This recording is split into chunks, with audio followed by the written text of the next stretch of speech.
Good morning, everyone, and thank you for joining us today. Welcome to Consumer 2021, a week of live events and digital content aimed at uncovering who the 2021 consumer is and what they're looking for from retailers. This content is brought to you by RWRC, the home of Retail Week and World Retail Congress, in partnership with Conversant, Reputation, This Place, and VMLY&R. I'm Jade O'Donoghue. I'm Senior Content Manager at Retail Week, and I will be your host for today and also Thursday. So, a global health crisis, a deep recession, the biggest civil rights movement for decades, a drastic shift to online. I mean, to say this year has been game-changing would be a bit of an understatement. I think we can all agree. The consumer of tomorrow is an entirely different beast to that which has gone before, and they are expecting far more, but with far less to spend. This week, we plan really to get to grips with this. And sorry, it's totally overused, but this new normal that we found ourselves in, and work out exactly how to navigate it in a way that will lead to us all finding success in 2021. And with that, I am delighted to welcome our first speaker of the week, Lisa Byfield-Green. She is Head of Insights here at Retail Week, and she is going to take to the virtual stage and look into who is getting it right in 2020. She has now appeared to the left or right of me, she's somewhere on the screen now. So I will leave you in the capable hands of Lisa for this presentation. Thank you, Lisa. Thank you, Jade. Good morning, everyone. Welcome to Consumer Week. We are delighted that you could join us. As Jade already said, it has been a year like no other. And just to remind you here, I've included a few images that we never could have imagined if we'd been looking at them just 12 months ago. COVID has certainly transformed the landscape in a great many ways. It's disrupted our lives, it's transformed our shopping habits. As we know, the pandemic is far from over, and its continued repercussions will be with us for some time to come. And if that wasn't enough, we also have the delights of an online Christmas and Brexit to navigate ahead. However, what we've observed in general is that many of the trends that we were seeing before within retail and within consumer behaviour remain the same, only they've been accelerated. The pandemic has given retailers a very real and urgent incentive to respond to our needs as consumers, and many have done so in very agile and innovative ways. Success this year has not just been about sales and profits, far from it. It's a lot more been about engagement and empathy. For Consumer Week, it seems appropriate to highlight some ways in which retailers and brands went above and beyond in their efforts to help communities respond in a crisis situation. And it's something that will be really valued by consumers and will stay at the front of our minds going forwards. It began with the major grocers, who, as we went into lockdown, were really quick to protect and prioritise the elderly and vulnerable customers, with dedicating shopping hours and priority for online deliveries. Dealing with unprecedented demand, they focused their supply chain on essential products and worked with suppliers to keep the shelves stocked. It was a new level of agility from them that was required, and at the same time, we saw innovations such as grocery boxes made available online from retailers that didn't even have online grocery until then, such as Aldi and Marks and Spencer. Supporting the NHS was also top of mind going into lockdown. Brewdog used its brewery facilities to produce more than 50,000 units of hand sanitizer, and these were packed and donated to NHS and local charities. Meanwhile, H&M arranged for its supply chain to manufacture and distribute PPE to health workers. The ways in which brands acted during these unprecedented times were really appreciated by consumers, and they'll be remembered for a long time to come. And it's these relationships built during a difficult time that will reap future rewards for brands. At Retail Week, we conduct regular research with consumers. And this slide summarises some of the findings from our How They'll Spend It report that we published in May with OpenPay, where we asked 1,000 consumers about changes to their shopping habits as a result of the pandemic and their expectations for spending in the coming 12 months. As you'll see, only 37% of shoppers expected to shop as they did before. 41% expected to continue shopping but less frequently, and a significant number of people had switched to other retailers and brands. In total, 60% of those surveyed agreed that they needed to be very careful spending money in the coming 12 months. It's no surprise that low prices were important to consumers, but interesting that quality, ethics and sustainability also came high up the list. And the challenge for brands and retailers, as Jade mentioned, is how to balance all of these very many competing priorities from customers to juggle these and to give them what they want, as well as great customer experience. With safety remaining top of mind as well for many, we uncovered opportunities for brands to reach new demographics of shoppers. For instance, older consumers who are worried about going out shopping, who may be shopping online for the first time. The acceleration in online and digital was also a key finding of our Dynamic Supply Chains report, which was published this month with Manhattan Associates. 53% of shoppers said they were more likely to continue to shop online, even after stores reopened. And this research has been backed up by other figures, such as those from IMRG's Online Consumer Index, which has consistently shown figures significantly up month on month in terms of online, around 30% higher than last year. In August, clothing reported its first positive year-on-year growth since lockdown.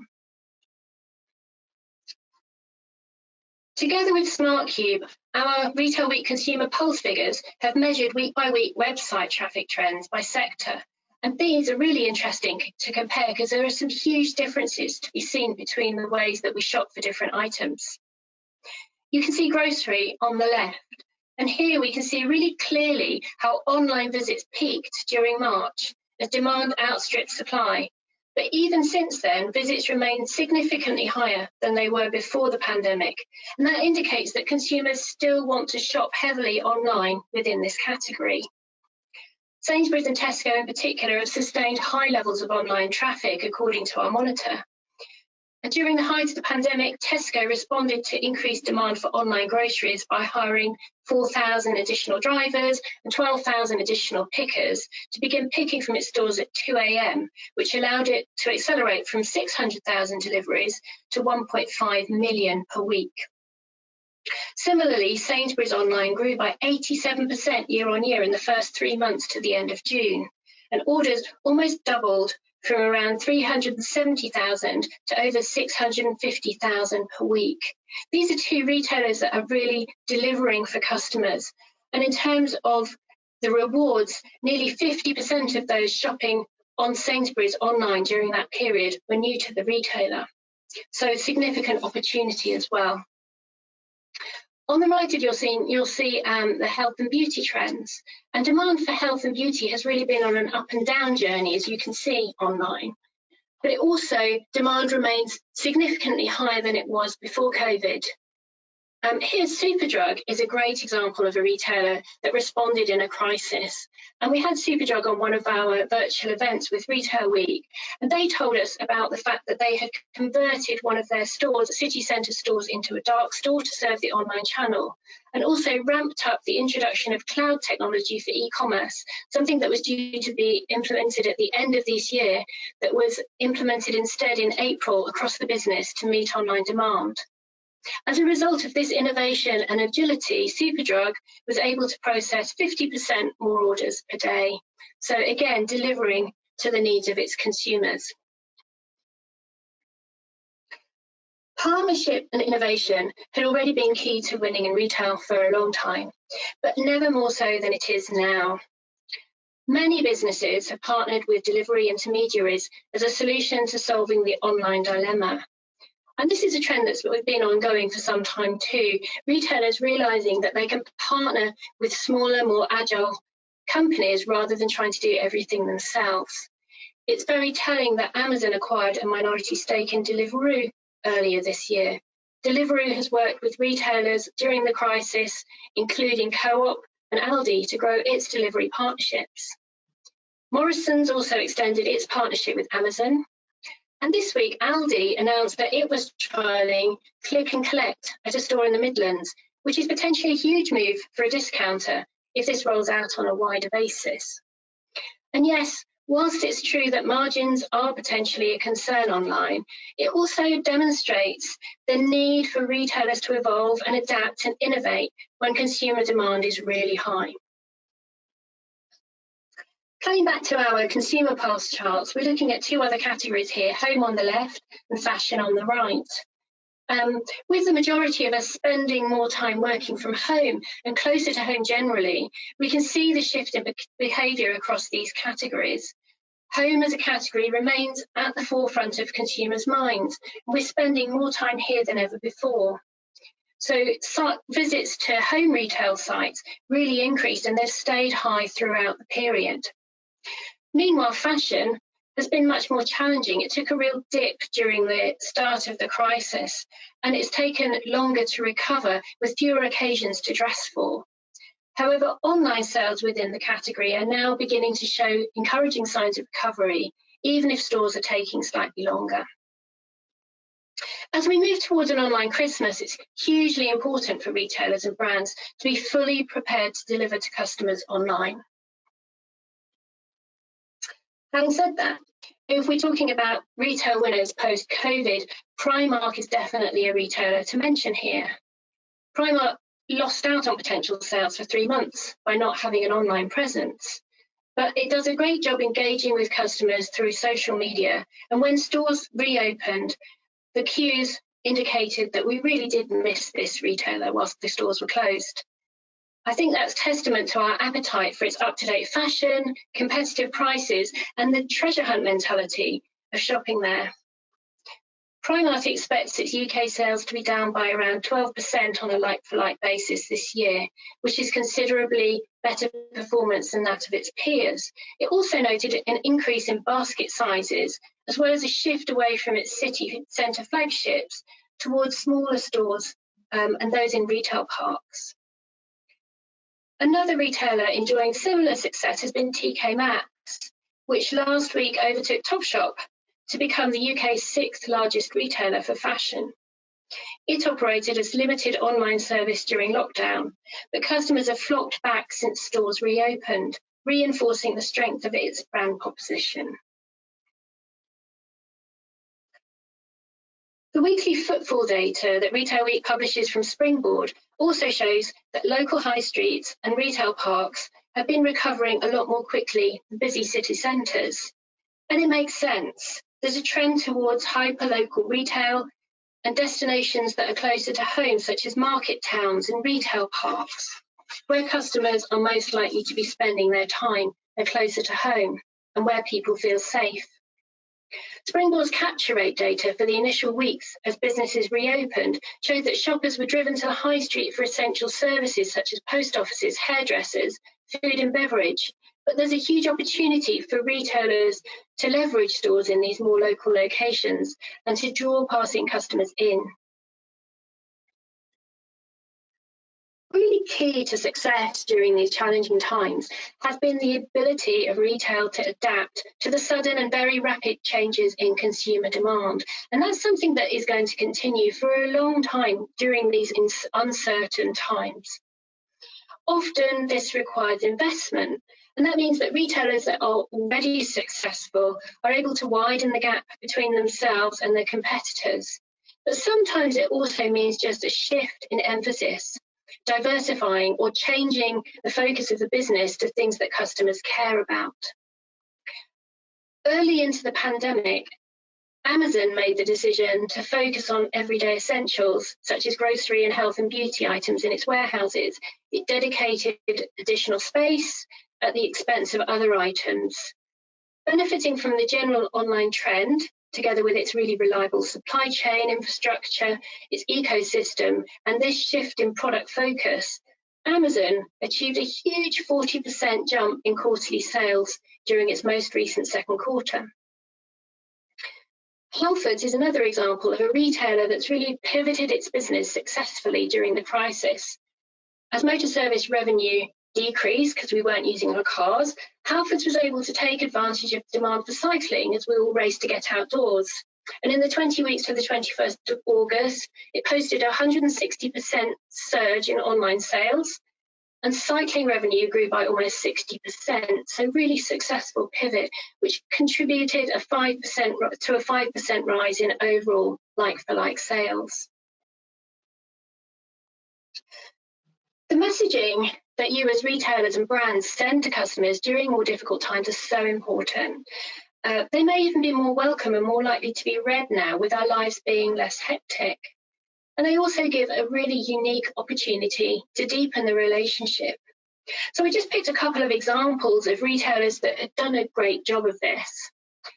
John Lewis shifted its messaging away from fashion to categories where consumers were more likely to spend, including home and garden, fitness and athleisure. Meanwhile, Sea Salt continued to differentiate its offer by highlighting its Cornish heritage. During lockdown, its messaging was focused all around the coastline, getting outdoors, as well as crafting and hobbies to keep people busy. It became so good at storytelling that it even set up a book club. And as stores reopened, Sea Salt was one of the first to introduce bookable appointments at the start and the end of the day to ensure that its customers felt safe going into the store. A perfect example of an existing trend that's been accelerated in the wake of COVID has been live streaming as well, using technology in new ways to engage customers. In China, Taobao Live, Alibaba's dedicated live streaming channel, used this really effectively and drove a 123% year-on-year increase for its shopping festival in June. In the UK, we've seen this technology really take off. We saw Dixons shop live using live streaming, which allowed customers shopping at home to connect in real time to in-store staff to discuss their tech choices and to see live product demos. John Lewis also introduced a virtual personal shopping service, and it's offered its online loyalty members access to virtual beauty weekends. And using older technology, Bravissimo talked to us in one of our Retail Week virtual events recently about the huge increase it had achieved in conducting bra fittings over the phone whilst its stores were closed. Lego too told us about using live streaming for its B2C division to generate interest and excitement around exclusive launches in its D2C division. So, as we start looking forward to 2021, I picked this image of someone driving down a bumpy road, mainly in the dark. With local lockdowns and Brexit uncertainty looming, economic difficulties, questions over how many people will be able to gather for the holiday season, it really did seem appropriate. However, the reality is that we're not completely in the dark. We do know that everything has changed. We need to act on that. We know that there's been a huge shift in consumer behaviour in a short number of weeks, and retailers really need to know their customers and they really need to rethink their strategies. Going into the holiday season, we can't expect customers to behave in the same way that they did last year. We can't use comparisons from 2019 to guide us, and we can't expect to do the same thing that we've always done. Retailers that continue to invest in innovation, in digital and in their supply chains are the ones that are in the best position going forward to deliver on customer expectations. These were also largely the companies that were the most profitable going into the crisis, and the disparities in this two-tier system are continuing to widen.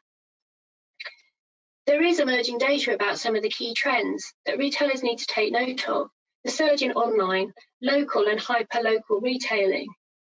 Christmas shopping is likely to happen over a longer period and largely online.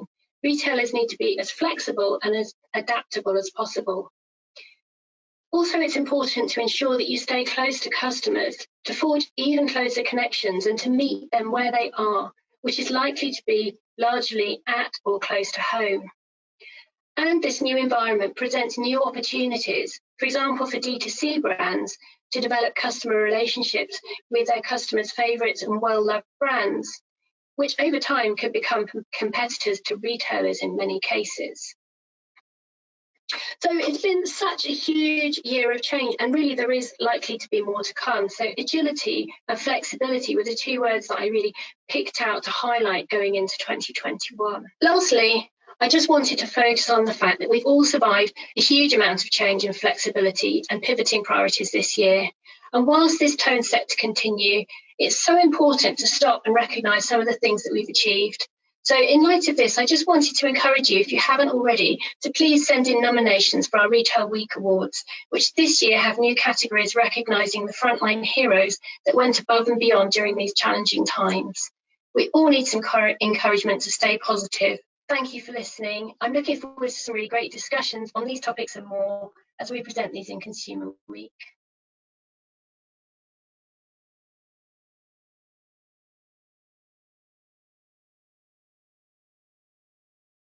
Thank you very much, Lisa. A really fantastic overview of this year so far, and I think you'll all agree that that was a brilliant way to kick off this week's content.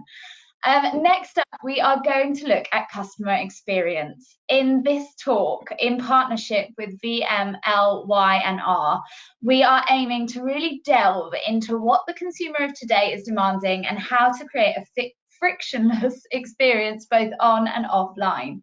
I am therefore very pleased to welcome our speakers for this session. We have Karen Boswell, who is EMEA Chief Experience Officer, and Charlie Wade, who is Head of D2C and Commerce, both from VMLY&R, who are going to really illuminate today how customer experience is evolving. Welcome, both of you, and thank you so much for your time today. I will now pass the virtual mic over to you. So imagine you are taking to the virtual stage now and let you present. So thank you very much.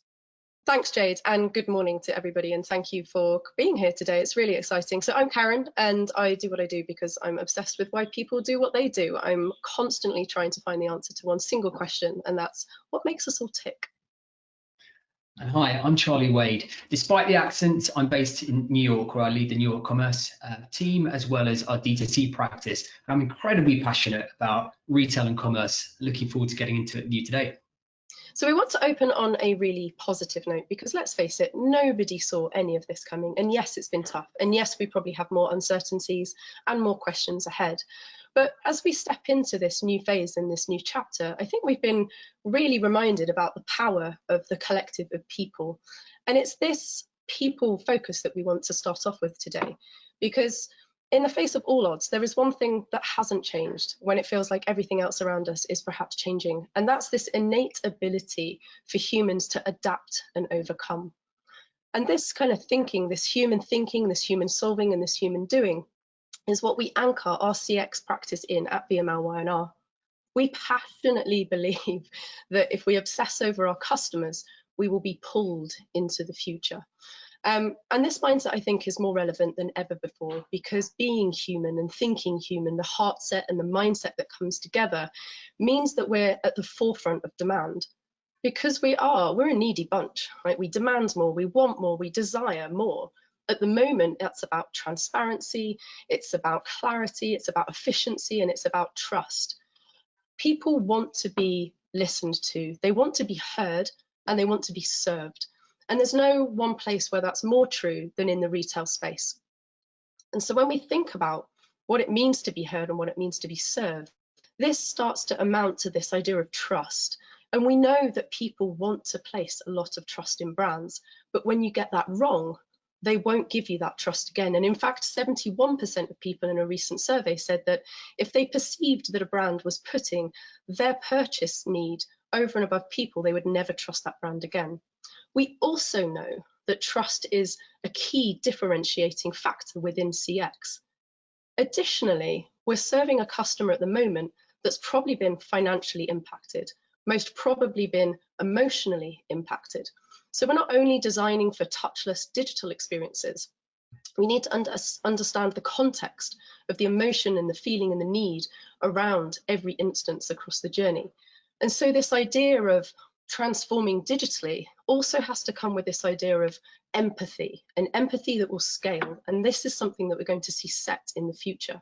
So the context must include the emotional requirement alongside the functional requirement. And it's the consideration of these two things together that will put ourselves in the shoes of our customers and allow them to walk us into the future. And so with that in mind, I'm going to hand over to Charlie, who's going to put this human first lens into a bit more context. Yeah, thanks very much, Karen. I think it kind of makes sense to have a look at what the existing customer landscape is, which is something that continues to evolve. And yet one truth remains, the same truth you mentioned a moment ago, that we need to put humans or customers first. And in fact, those that have continually won in the commerce space have done exactly that. They then next overlay owned or D2C experiences. And this can range from the traditional stores through to the slightly more modern social commerce. Next, we introduce third-party retail partnerships. And so what you see here on screen is a pretty typical landscape for a European FMCG brand. But the most important thing from a retailer's perspective is begin to think about the objectives of the various parts of this.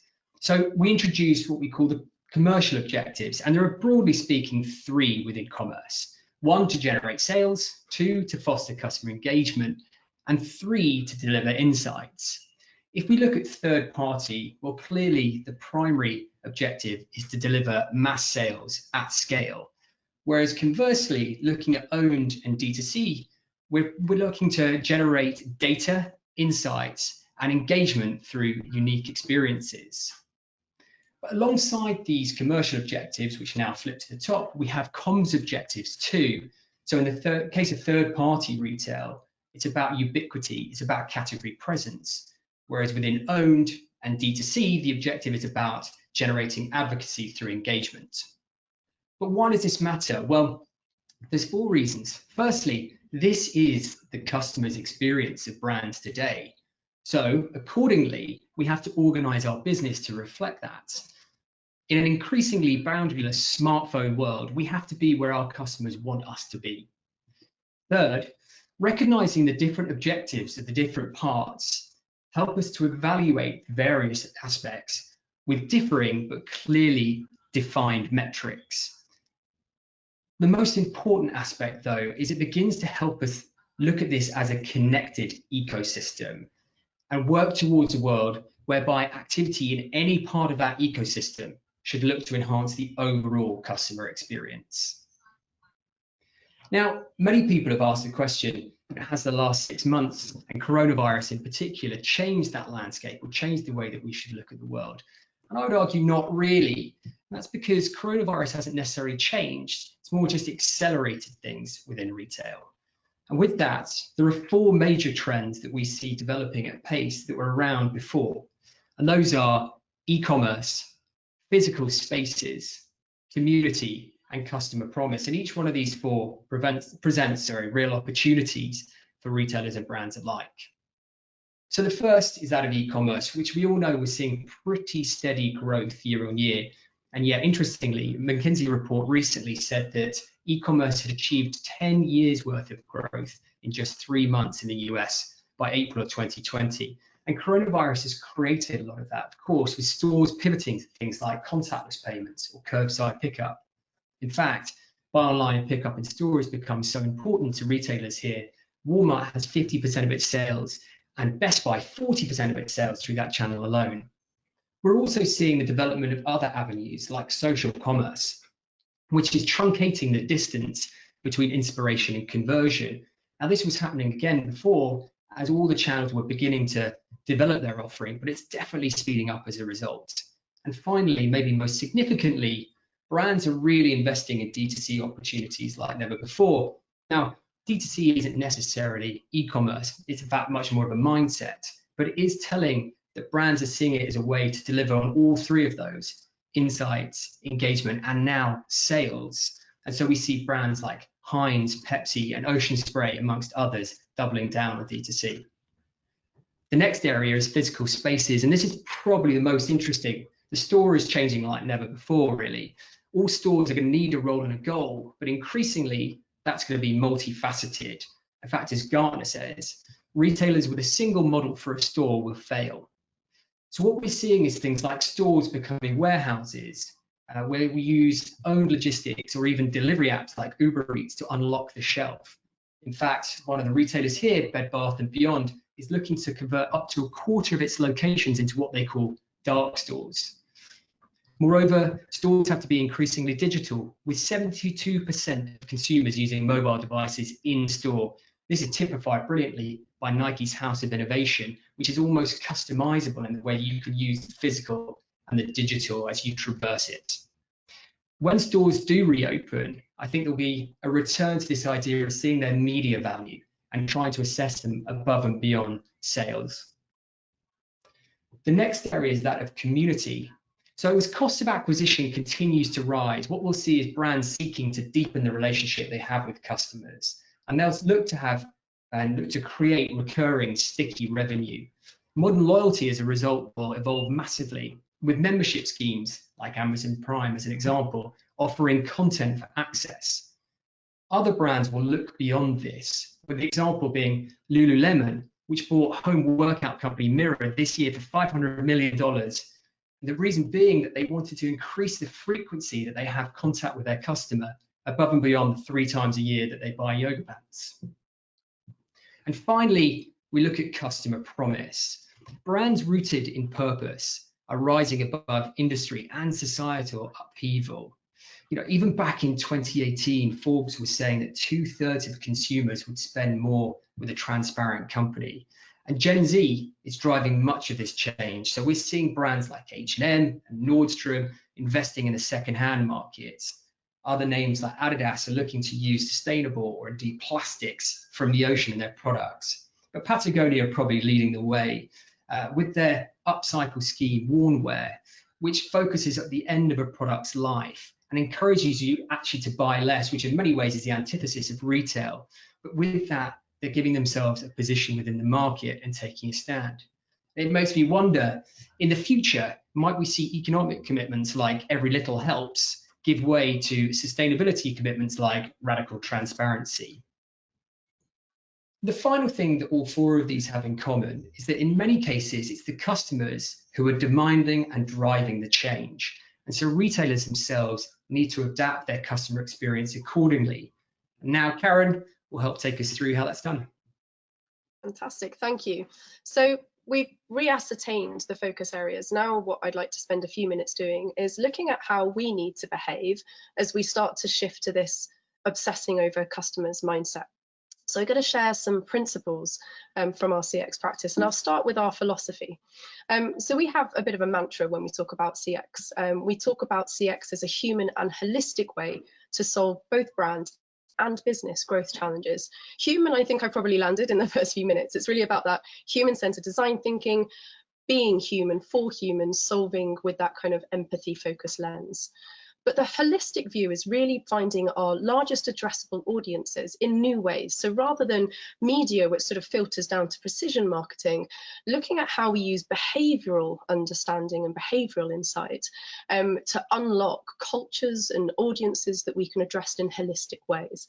And the reason we never decouple brand and business is that we firmly believe and have proven that if you can close the gap between what you say as a brand and how you deliver on those promises with what you do as a business through experience, you will gain profitability.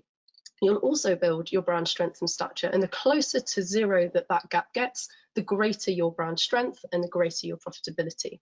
And in fact, 80% of customers say that the experience a company provides is as important as the product or service that they are buying from them. So it's incredibly intertwined.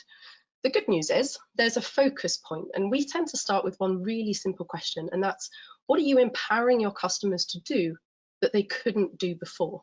And that's really, as we emerge into this new era, that's the only question that really matters. And underpinning that, we have 4 areas of nailing it, we like to call it. So how to nail CX, it's really kind of distills down into these sort of 4 areas.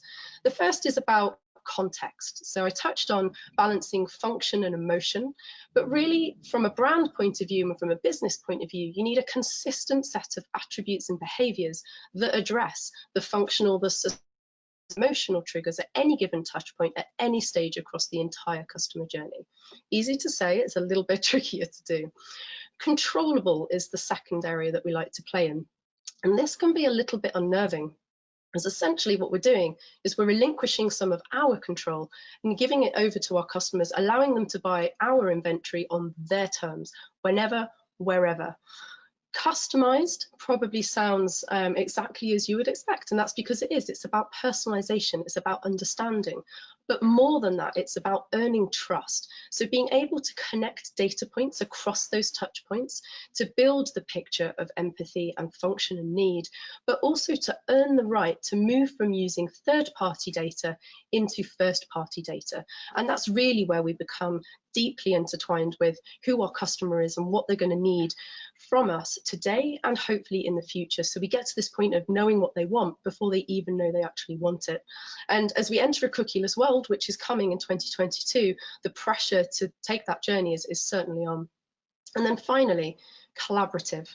So there's been a lot of talk for a long time about a shared story being the best one, but when we're coming at it from an experience point of view, we sort of think about this as a constant beta.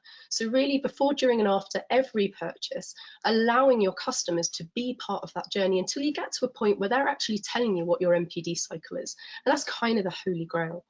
I'm going to talk through a couple of examples. One is actually a journey that we're on with our clients. And I think, you know, we talk about journeys a lot when we plan around customers, but this is a journey. Like the whole part of this is journey and journey transformation. And so Lavazza, I'm sure everybody in the audience has had a Lavazza coffee at some point.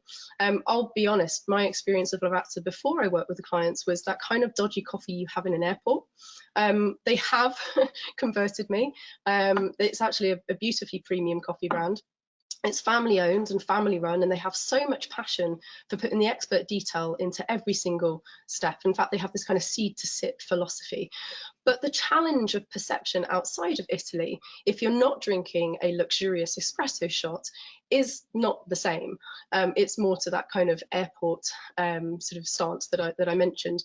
And so their evolution and their transformation has actually been centered in and around connecting in relevant ways within different coffee communities around the globe. So the surfing community in Australia versus the Chinese on the go community, and I'm sure Charlie won't mind me picking slightly on the States here with the massive latte can't really taste the coffee in it community over in the States.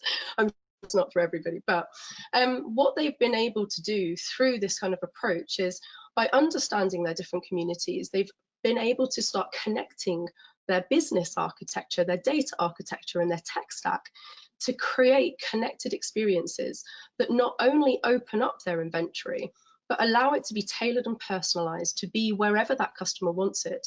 So whether that's a tailored subscription that they get delivered to work or home, whether it's something that they pick up on the fly, but they can also tailor from taste right through to eco-friendliness. So you can really start to get involved with not just the coffee, but the machinery, the future of how that connected ecosystem sits in and around the coffee cup, but also the business. Like they're really allowing their customer to come into how they see the future of coffee because it's rooted in the future of CX. And a second example, and I think, you know, I reference the beauty industry quite a lot because it's constant cannibalism, and it's also a sea of same. And I think L'Oreal is a brand that have changed probably more in the last 3 to 5 years than they did in the previous 30, and that's because they could see that they were being outpaced by the Sephoras and the Glossiers of the world, and so they wanted to keep up with that pace of life. And they did some smart stuff with some investments, but they also, most importantly, completely digitized their entire business cycle from MPD through manufacturing to distribution. Couple that with the fact that they have taken AR and AI from quite clunky experiences a few years ago to something that's pretty sophisticated. They've positioned themselves as the market-leading digital innovator in the beauty space, which basically means they've become the go-to for all things new and shiny. Because they're collecting all of this rich data and this deep data through these experiences into their business transactional, they now have closed their data loop alongside their business cycle, which essentially means they know what customers want, can make it, and distribute it in months rather than years. So they've really kind of moved forward on meeting that demand. My voice is starting to go, so Charlie, great timing. I'm going to hand back over to you. We're just going to bring this into a couple of learnings to close. Yeah, that's great. Thanks very much, Karen. Yeah, so what we want to do is try and give you a few takeaways, kind of end with a bit of action, as it were. So here are 3 that we think will be very helpful. So the first one, commerce has really changed. I think everyone knows that. And no longer is the purchase the end of the journey. So brands really must think before and beyond the buy button. There are so many different ways now to meet your customer where they are and to do it in meaningful ways that drive action and engagement. So think much more about where they are and where they want you to be. The next one is the idea of digitize at the speed of light. It has never been a better time for change across the supply chain, from sourcing to CRM. And we're seeing a lot of companies do that right now, but that time is now. We must move quickly, and we have to move as quickly as the most innovative companies, not just the quickest competitor in your space. Karen, take us home. Brilliant, thank you.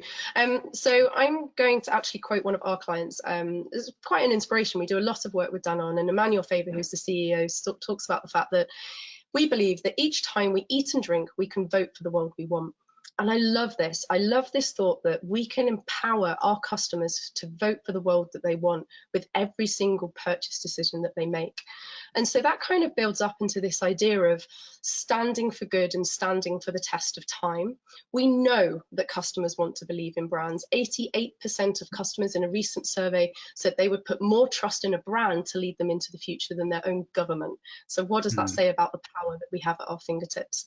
And we do have an incredible amount of power as brands in this industry to create huge mass behavioural change. And I think that's incredibly exciting. And I think now more than ever is the time to step up and lean in and address this digital transformation with empathy at scale, but really get behind why we're doing all of this and have that rooted in what our customers want.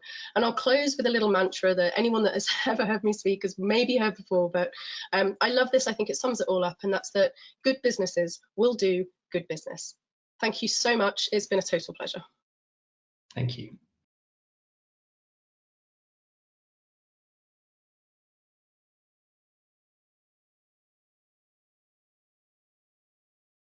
Thank you so much, Karen and Charlie. With the very concept of what constitutes customer experience kind of going a bit out the window this year, I think it's really interesting to hear from the experts what this should look like going forward. So hopefully you will find that really useful. Now, following on from that, I am really excited to be in our first panel discussion of the week, in which we are running this one in partnership with Epsilon Conversant, where we are going to be asking, how well do you really know your shopper right now? So understanding who your shoppers are, what they're doing and how they browse and buy across different channels is obviously vital to providing a brilliant experience.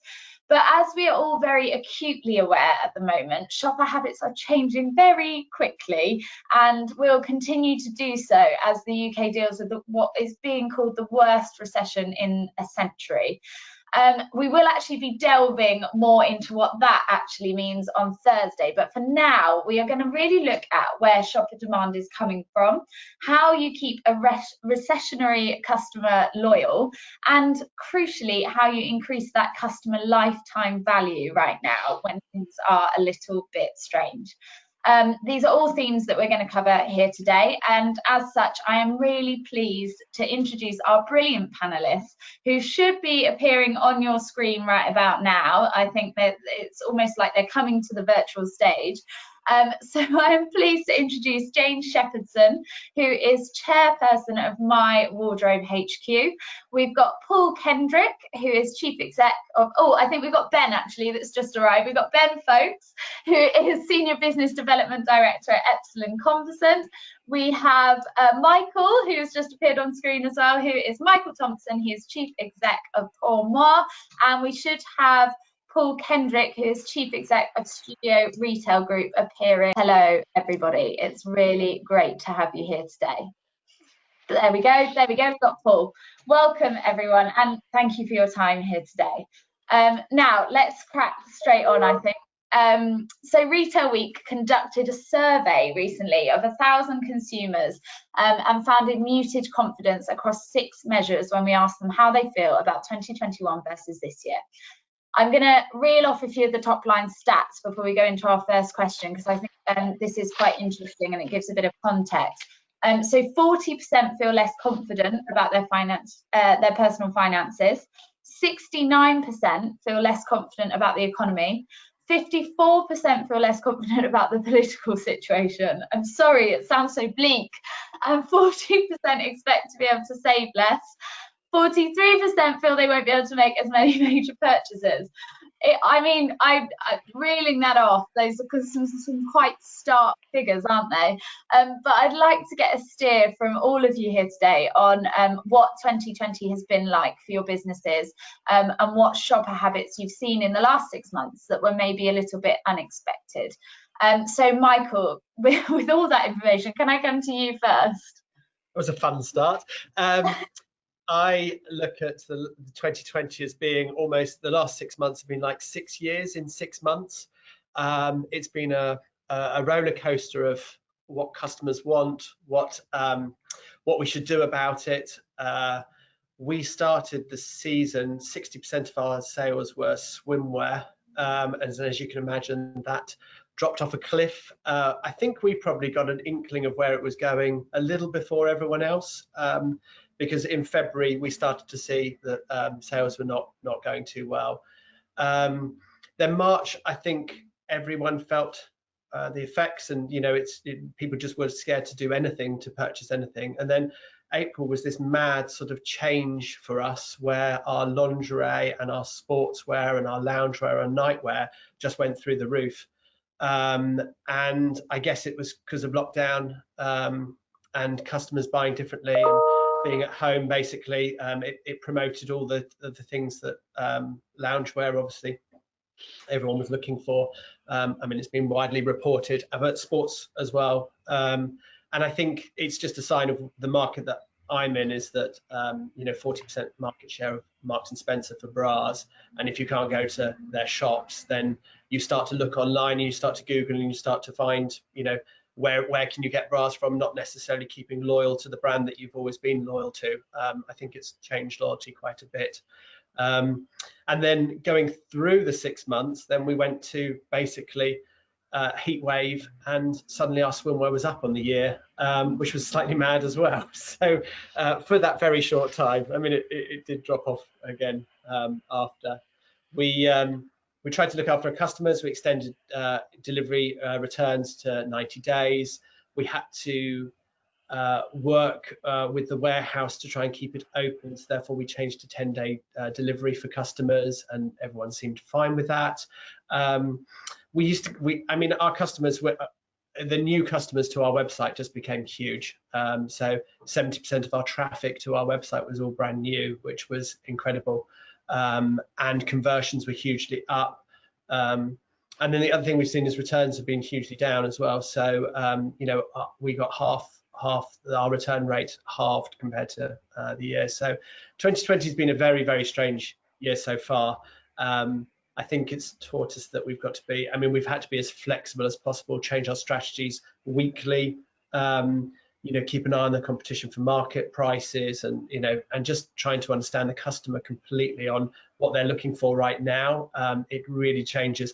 That heatwave was a classic example. Is we changed our emails and basically our homepage within a day of the heatwave coming off, because customers didn't want suddenly an email telling them all about new swimwear when the weather was bad. We don't try to upset people. The fact that remind them that they can't go abroad, I think that's a bit depressing. So yeah, that's our 2020 so far. No, I think that's a really interesting one, the swimwear heatwave thing, because it's almost like for the first time we were, as an entire nation, experiencing the exact same thing. Whereas before you might have some people jetting off and some people staying at home, it's suddenly we were all doing the same thing, and so you can see where it comes from. And I guess in that respect, it's almost like understanding your shopper is understanding yourself, really, because we were all kind of in a very similar boat. Paul, can I come to you next for this question? What shopper habits have you seen in the last 6 months that you think? Yeah, it's a very, very similar kind of position, I suppose, in terms of the first 3 months, we always forget 2020 at 3 months before lockdown. And that was a period we saw lots of customer uncertainty. We'd just come through the election. We just got through Brexit, which obviously is back on the agenda again. And we certainly saw, a lot of customer uncertainty, the market quite, and certainly sales quite subdued. Then lockdown came, and things went ballistic very quickly. For us, because an online retailer, we managed to keep the business open. The warehouse allowed us. It's a large warehouse. We could be very socially distanced. I had 400 people suddenly working from home in the head office, and then having to, which created space for our contact centre people to be in. But from a customer angle, what we certainly saw initially, clothing. We sell a broad range of products, home and leisure and clothing. We saw clothing sales subdued. There was definitely a trend towards more casual loungewear. We've been selling pajamas and nightwear like there's no tomorrow in there, but any kind of occasion wear almost went dead very quickly. On the home and leisure side, it almost went through a number of phases. We saw initially it was all about fitness, and fitness products sold out literally within 2 weeks, and everyone was scrabbling for stock. We then went into the heat wave, as you say. We saw garden sales absolutely rocket and take off when the weather improved. Things like inflatable spas, these inflatable hot tubs. We sell one at 299 quid, and actually that was flying out. And literally as soon as we were getting them into the warehouse, we were just turning them straight back out and sending them back out to customers. More recently, as the summer went on, we saw toys, and obviously there's a trend there of parents trying to entertain the children at home.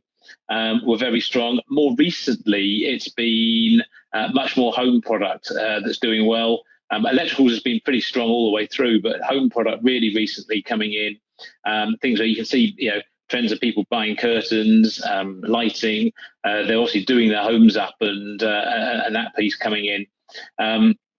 Similar kind of stuff. We saw really interesting trends around customers in terms of there was big shift towards online, unsurprisingly. So we were there and benefiting from that.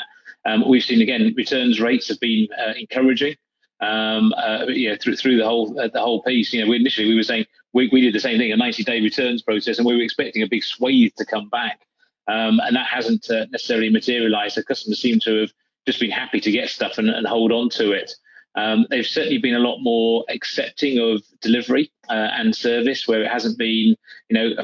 Our contact centres that support the business. In terms of inquiries, we've got contact centres UK, Philippines, and South Africa.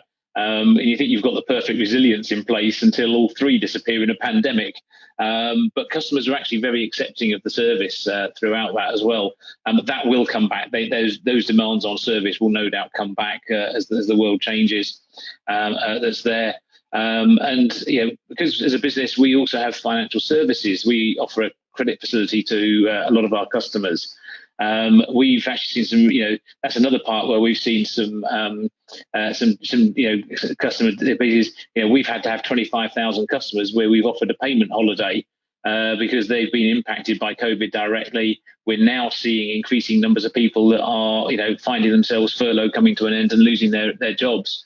And that sort of ties into those figures you were giving earlier in terms of, sort of the financial outlook for people, which is, they are looking now to how they can manage their wallets and purses and household budgets much tighter. Yeah, I think I've got to say one of my key takeaways from these two answers we've just had, we might have had that kind of doom and gloom, and like you say, people are feeling not super confident about the finances, but at least if they've been buying swimwear and hot tubs, we know they've had a good summer. I think at least we can say that. Jade, can I come to you next and hear what's been happening at My Wardrobe HQ?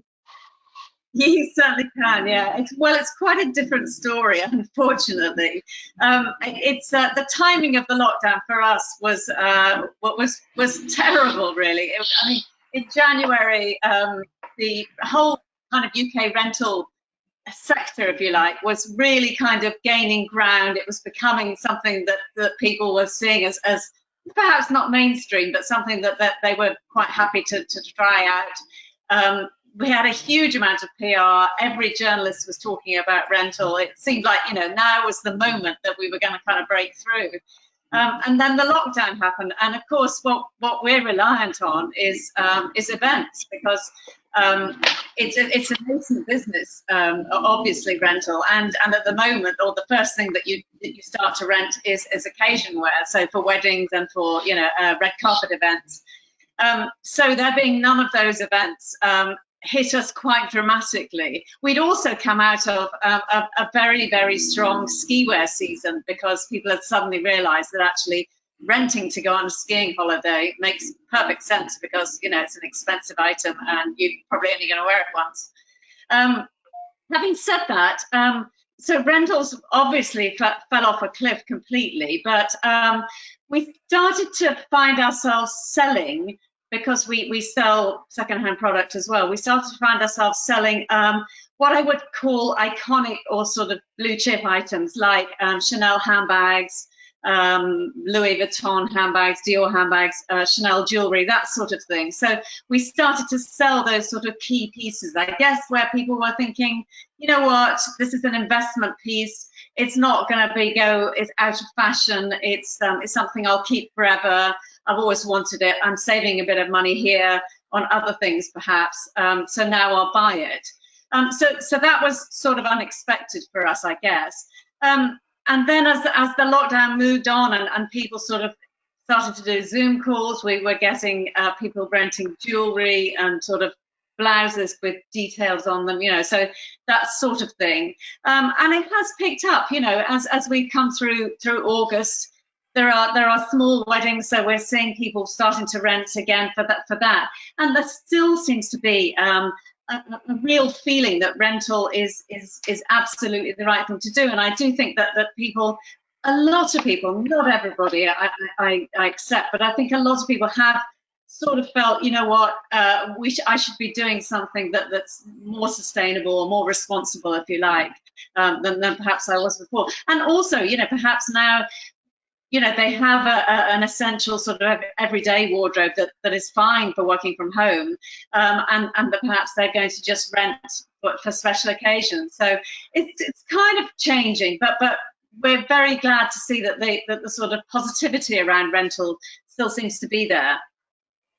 Yeah, definitely. And actually, it's come up quite a lot in a lot of the events that we've run, that there has been a sort of a wake up moment that's happened here, and I think and certainly I think the rental area is definitely one to watch going forward for sure. Ben, I'd like to come to you next, because obviously you work with a number of retailers. Are there any changes in consumer behaviour that you've seen across the board? Yeah, so there was one that isn't necessarily unexpected. I just feel like it's always underspoken about, and that's kind of the over 65 demographic, because there's been just a huge, I mean, obviously not allowed to go out. It's kind of logical that a lot of them, people of that age, will be going online to shop. But even with our kind of clients who have seen new customers come online, they're almost always like reserved against admitting that audience is shopping with them. We had one beauty brand who was like, yeah, we've got, you know, all these young people that we're acquiring because of COVID. If I actually looking at the demographics, it's 55 plus. That's who you're acquiring. And obviously the branding teams want it to be young and hip and cool, but sometimes you've got to kind of fess up and go, this is my audience, because they do actually have disposable income. And then not only that, but going into Black Friday, like this is a new online audience, and you know they do actually, they're less inclined to look at discounting as their kind of messaging strategy. So if that is your audience, you do need to, you know, think a little bit more differently about how you talk to them. And the next one is like, it's kind of here come the boys a bit, because I think traditionally it's been, for me, I know this is just stereotypically, like shopping is, this is based on my own house as well, much more of kind of what my wife does. But in our stats, what we've seen is in similar kind of categories, for example, gift cards and birthday cards, where usually you'd have like a 90 to 10% female to male split, it's kind of creeping more towards kind of 70-30. And I think you've seen, like, in terms of non-essential items, men spending a bit more than kind of women in terms of demographics than usual, potentially. And then finally, just in terms of the way that people have changed their browsing online, because a lot of the way we browse, I think it looks like, was kind of determined by our offline shopping habits. So, you know, we go to the stores on Saturday, Sunday, therefore sometimes our online shopping habits kind of mimicked the offline, but now it's kind of all flattened and all we know is the four walls of our houses. It seems like we've seen kind of people kind of more kind of their habits going towards maybe when the promotions of the retailers are more versus the traditional Saturday, Sunday shopping. And then for one retailer, they noticed obviously that the commuting browsing is completely gone. And they actually use this information to then in their coastal city kind of shops actually extend their open hours. So kind of open later and then stay open later as well, which I thought was quite interesting. And then the final one is just really to kind of Michael's point on kind of a whole host of new kind of customers to acquire. So like a brand as big as Next just completely shutting for however long it's shut. Like, even if people don't have the disposable income, there are some people there that are still going to shop. So there's been kind of like an overflow from the larger traditional retailers who just haven't been able to kind of cope with the online demand. They haven't got the logistics in place. You know, they're at year one of a 5-year digital transformation, and they're not as agile potentially as some of the smaller ones. So for our brands who are able to kind of keep spending or like commit to keep spending during that period, what they found is that they've actually been able to acquire a lot of new customers. And obviously the bond actually apparently is a little bit stronger. It's like Stockholm syndrome, but for retail, I think, where if you've kind of shopped with someone during COVID, your attachment is maybe slightly stronger because of the kind of the pressures of lockdown, essentially. I don't know how. That might not be scientific, but no, it's interesting. It's interesting to have that kind of overview. Definitely, it's interesting what you say about the commuting traffic as well. I was talking to a retailer last week, saying that actually they found that their mobile traffic's gone down and their website traffic's gone up, where people are just sitting at their laptops and where they don't have that commuter time. They're eating into their work time and using their own laptop for that browsing. So sort of leading on from that, actually, looking at sort of monitoring this shopper behavior and gathering data. How I'm interested to understand how you monitor what your shoppers are doing across channels, so browsing, buying, interacting with social media, etc.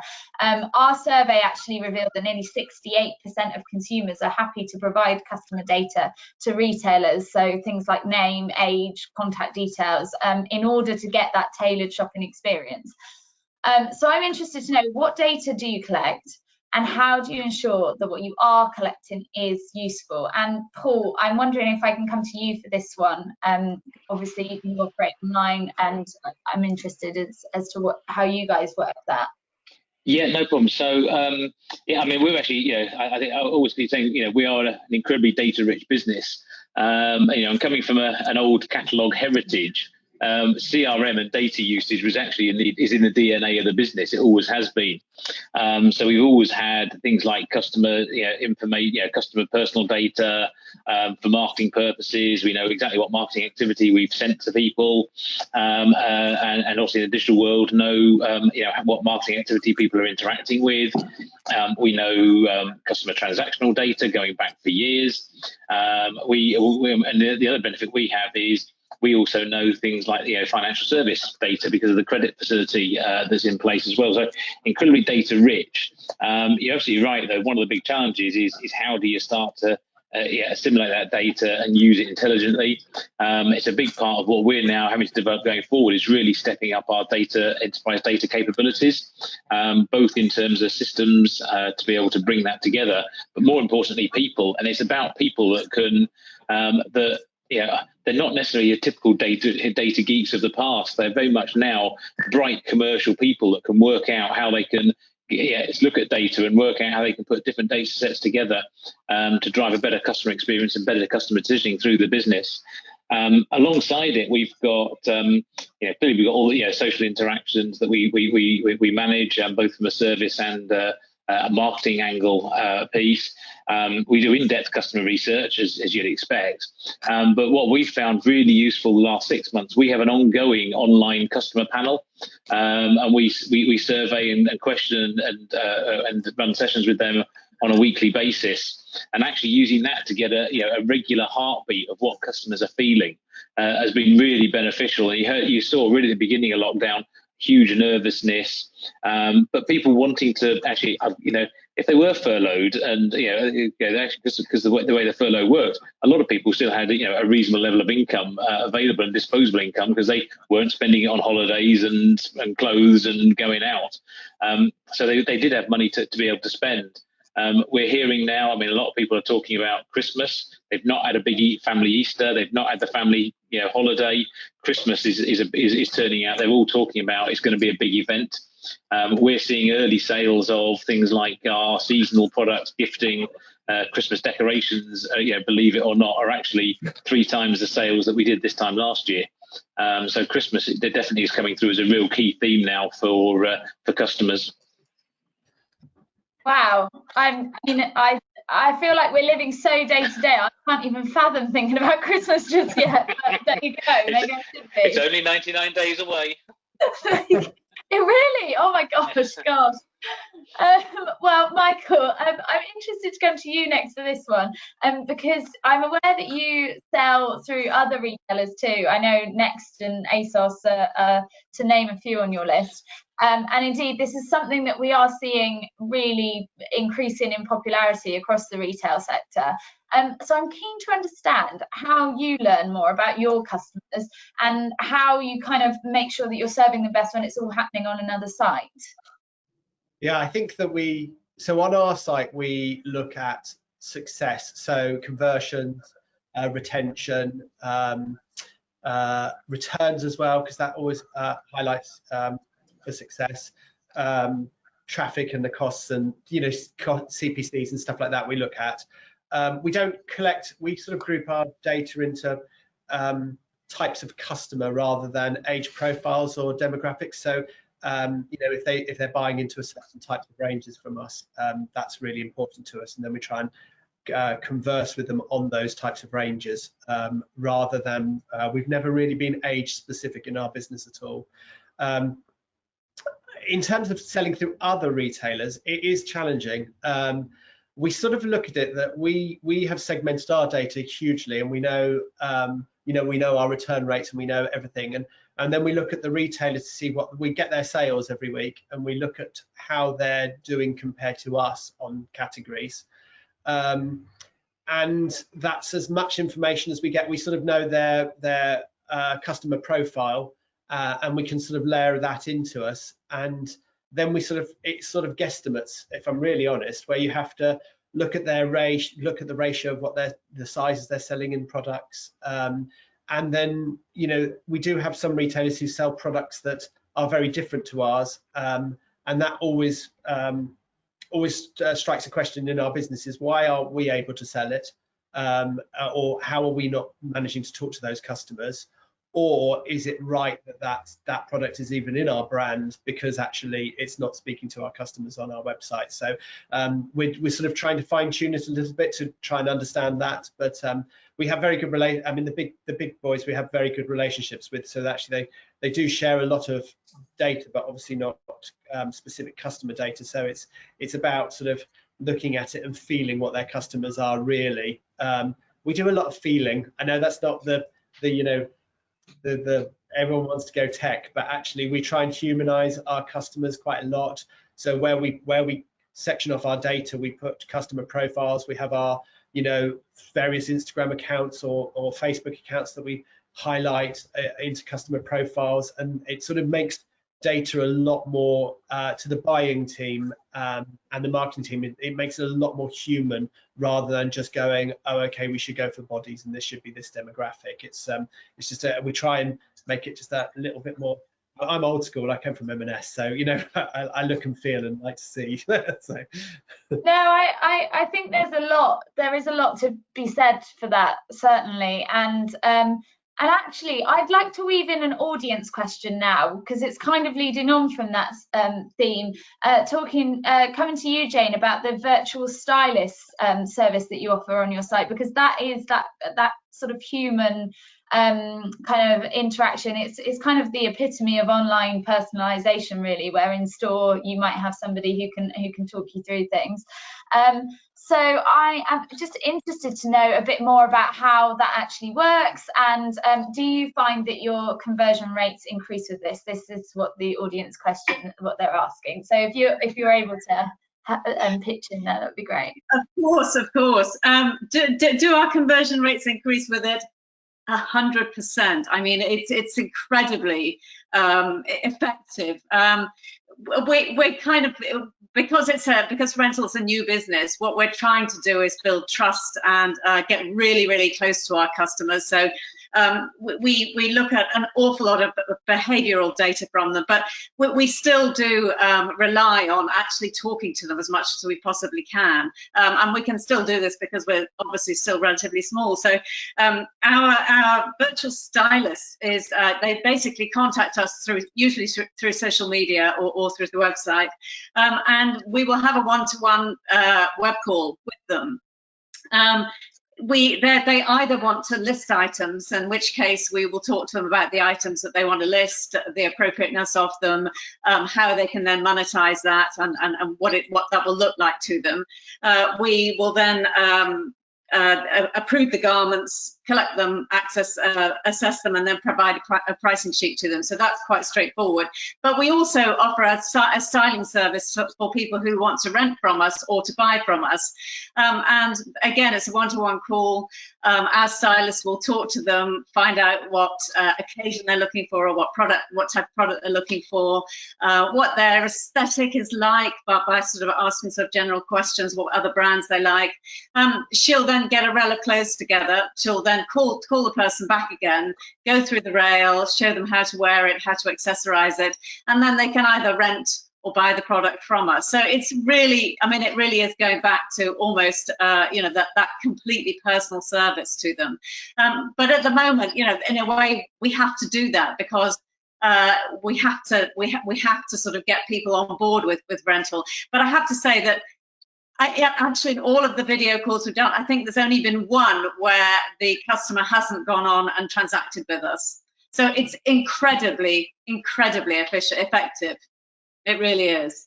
Wow, that is dark, isn't it? What I mean, it's amazing. Wow. But also, I mean, it's quite often it's not just one item; it's 2 or 3 items. So it really does, yeah.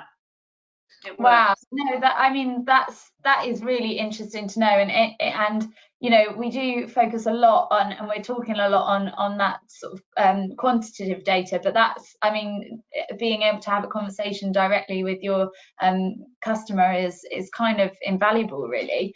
Ben, I'd like to come to you now, because obviously you specialise in growing that relationship between shopper and retailer. So I'm just going to put it out there. We know all there is to know about our shopper. We're sort of like set and ready to go. We've got all that data.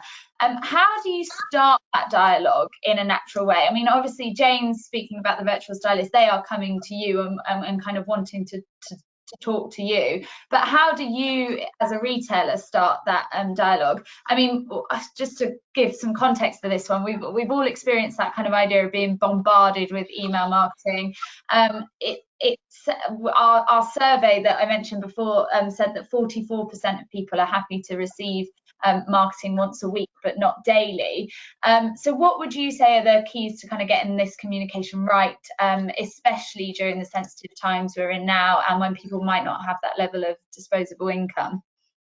Yeah, so it's an interesting one, because the first big point isn't actually the message or what you're saying. It's kind of what Michael mentioned in terms of like a feeling. like the more feeling or the more qualitative ways of measuring. Because I think, especially in digital, everyone gets so focused on, you know, I can see the numbers, I know what works, therefore, like, do more of that.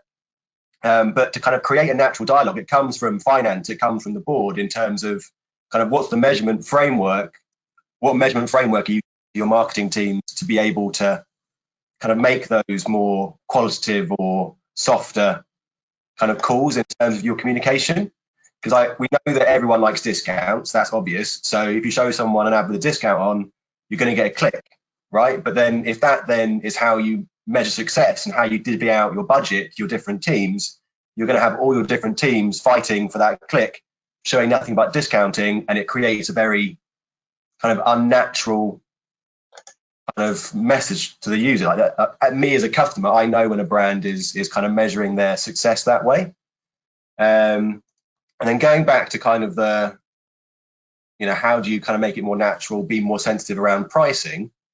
I think there's a guy called Kevin Cooper, who's the director at CT Shirts. I don't know if any of you guys have kind of seen him talk, but he said something around basically, if you're not relevant, you're irrelevant, which kind of struck home to me. And it's kind of also similar to what Michael was saying about, you know, you don't show people like swimwear the day after the heat wave finishes. Like, don't keep showing people price and product when you know that, you know, payday isn't for another 30 days.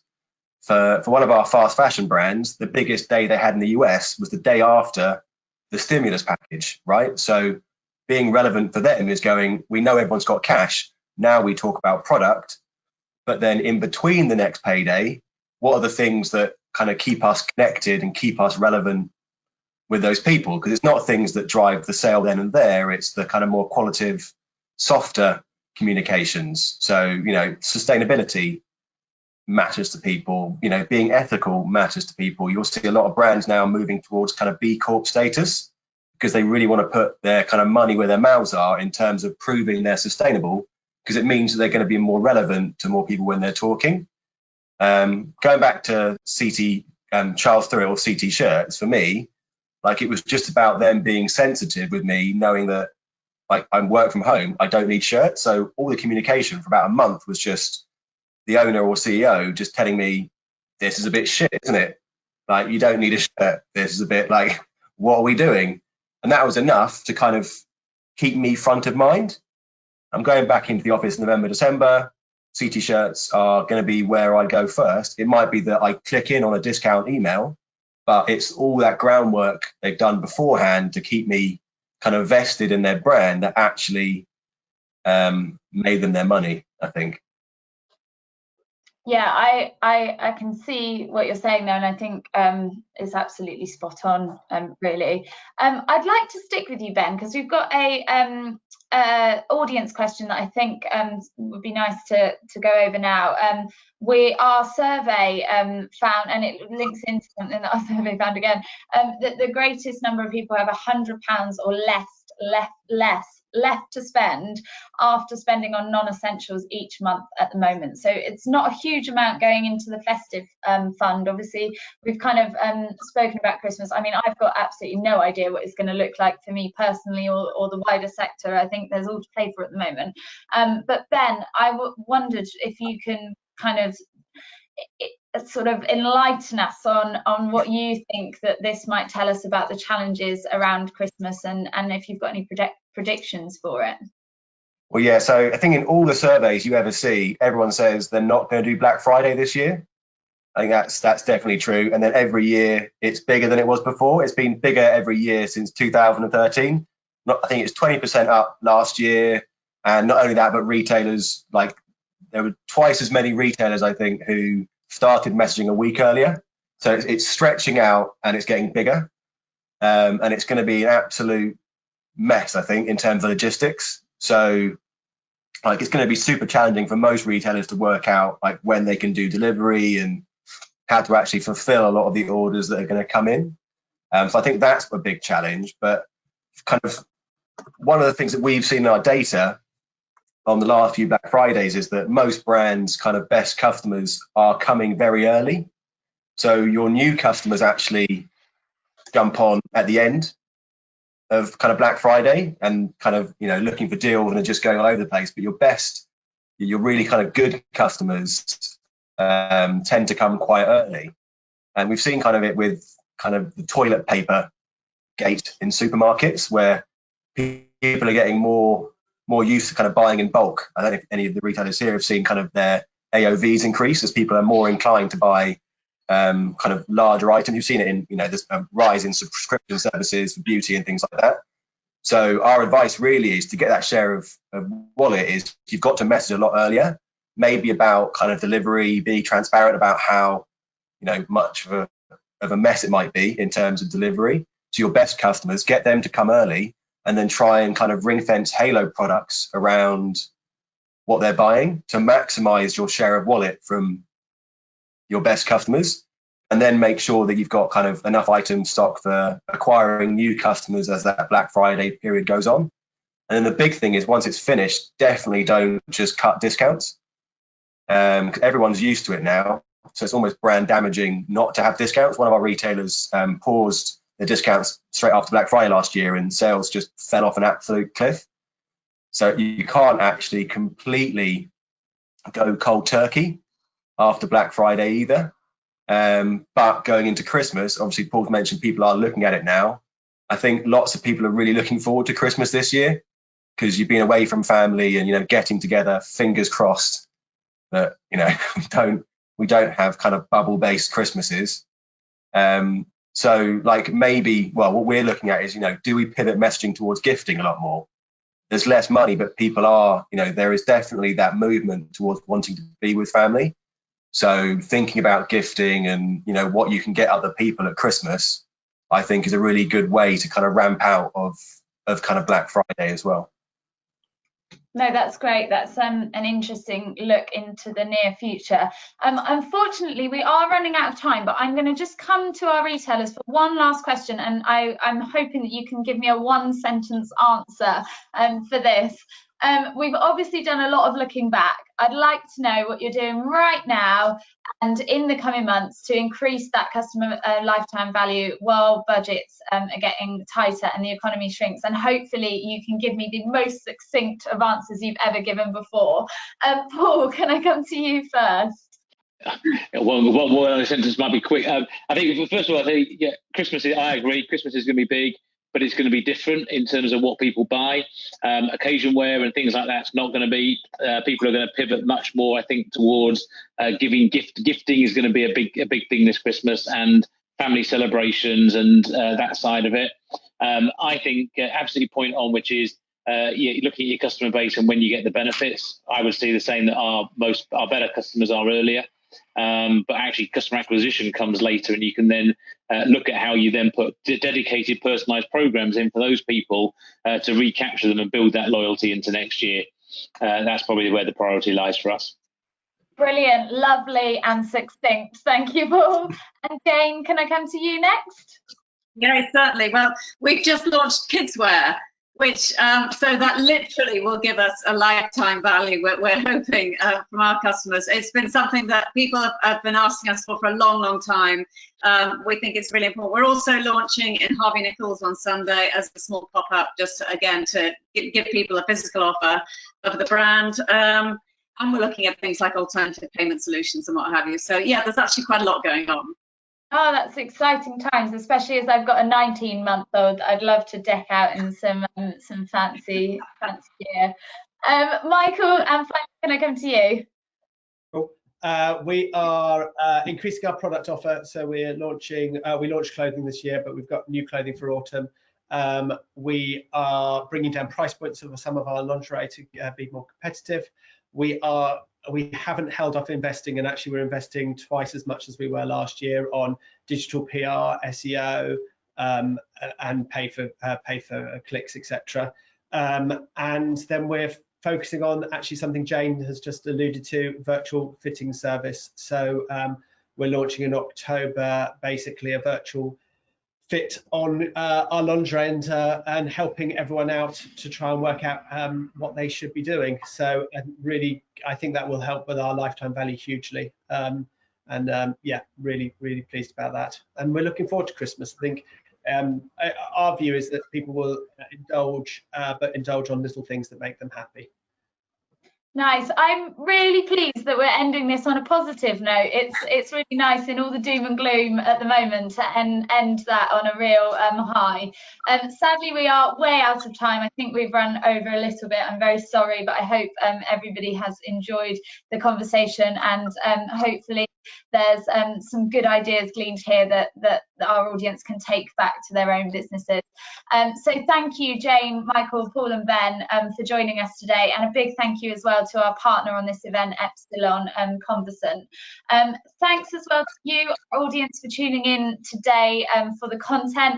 If there was anything you missed or that you think your colleagues might like to see on from all of today's talks, they will be available on demand, and we will be sending the links out to that to you for that shortly.